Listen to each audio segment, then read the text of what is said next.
আমার একটা জিনিস বুঝে আসতে আছেন, আপনি বিরিয়ানি দিলে সমস্যাটা কোথায়? বিরিয়ানি কি মানুষ দেয় না মসজিদে? আপনি শুধু বিরিয়ানির হিসাব করলে তো হবে না, দ্রব্যমূল্যটার দিকে তো চাইতে হবে। বিরিয়ানি রানতে কত লাগে?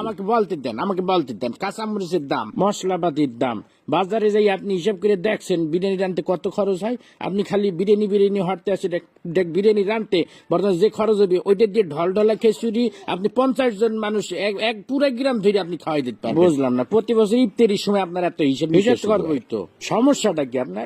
আপনি খালি খাওয়ার হিসাবটাই বুঝলেন, আপনি দ্রব্যমূল্য হিসাবটা বুঝবেন না। আপনি কি মনে হচ্ছেন আমি কি বহুত টাকার মালিক হয়ে গেছি? হ্যাঁ, এখন যত কামাই তত খরচ।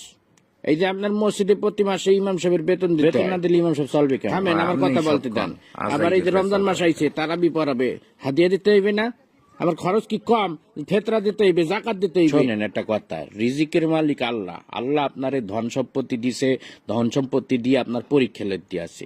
এই টাকা পয়সা যখন তখন আল্লাহ লইয়ে যেতে পারে। আপনি এই টাকা পয়সা আপনার জানে সৎকা করবেন, ফেতরা দিবেন। মুসলমান হিসেবে এটা আমাদের সকলের দায়িত্ব। সবাই দিয়ে বয়ান করে বুঝানো যায় না, বুঝছো? যে গেটি বেহার তুই কোরআন বুঝাইতে খাওয়াইলেও বুঝবে না। একটা কথা সবসময় মনে রাখবি, যে মানুষটা জায়গা রয়েছে তাকে কিন্তু ঘুমেতে উঠানো যায় না। এই যে আমি বিরিয়ানি দিতে পারবো না, আমি ডলডলা খিচুড়ি দেবো, বিরিয়ানি দিলে আমার সমস্যা, এই যে এত সময় ধরে বুঝাইতে আসো, একটা কথা কি ওর কানে গেছে? ও শুরুতেই বসতে আছে যে আমি ডলডলা খিচুড়ি দেবো, আমি বিরিয়ানি দেবো। আপনি কতক্ষণ ধরে বুঝাবো আমি? এই টাকা শোন, আমি গত বছর আমি পুরা গ্রাম বইটা আমি বিরিয়ানি খাওয়াইছি না, পুরা গ্রাম কোনো ঝামেলা হয়েছে। আমি শুধু আমাদের মসজিদ না, আমি ভাগ করে দিছি। আমি পশ্চিম পাড়া মসজিদে দিছি, উত্তর পাড়া, দক্ষিণ পাড়া সব মসজিদে আমি ডেক করে বিরিয়ানি পাঠাই দিছি।